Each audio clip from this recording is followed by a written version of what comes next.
The United States Postal Service could be going the way of the Pony Express. Since 2007, it has failed to cover its annual budget. After borrowing $12 billion from the U.S. Treasury, it faces its statutory debt limit this year.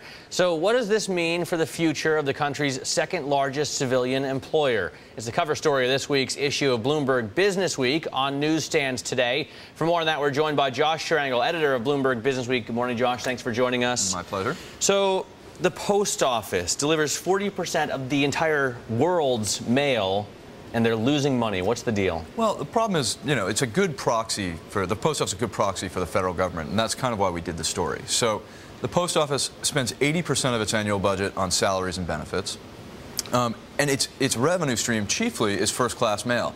Anyone who has been living, working since 1999 has probably noticed that in their own behavior, they send a lot less first-class mail than they used to. Email is here. There's instant communication of all kinds. And so the volume of first-class mail has declined. They're trying to make up for it using what you and I would call junk mail. And it's 3 times less expensive. So the volume of junk mail would have to go up so precipitously to offset that loss in first class. It's a real problem. I tell you, I feel like that is happening, though. I mean, I get so much junk mail, it's unbelievable, and I don't ever send any mail.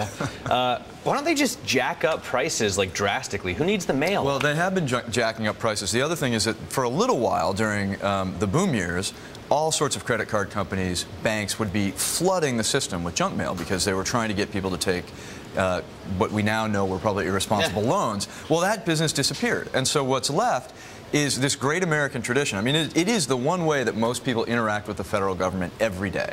It's an amazing thing, but it doesn't work. So I noticed in the story that other postal services, other national postal services are thriving, even though obviously everyone else uses email too. What are they doing right that we're doing wrong? Well, some of it is just they've realized that their consumers have changed behavior. Some of it is that they've been privatized, and some of it is that they're smaller countries. So Finland, Singapore, these postal services where the profit margins are really surprisingly large, they have the advantage of not being as geographically diverse. At the same time, when, the Finns will allow you to actually, they'll scan your mail for you. They'll send it to you, and they'll store it for 7 years. So they've gone completely electronic if you want that option. The Swiss Postal Service will actually ask you, do you want this junk mail delivered? And if you don't, they'll keep it for you and they'll recycle it. The Swiss are so great at everything. They are really, really Listen, good let me just talk to you quickly about one other story here about truck or cargo theft. Mm-hmm.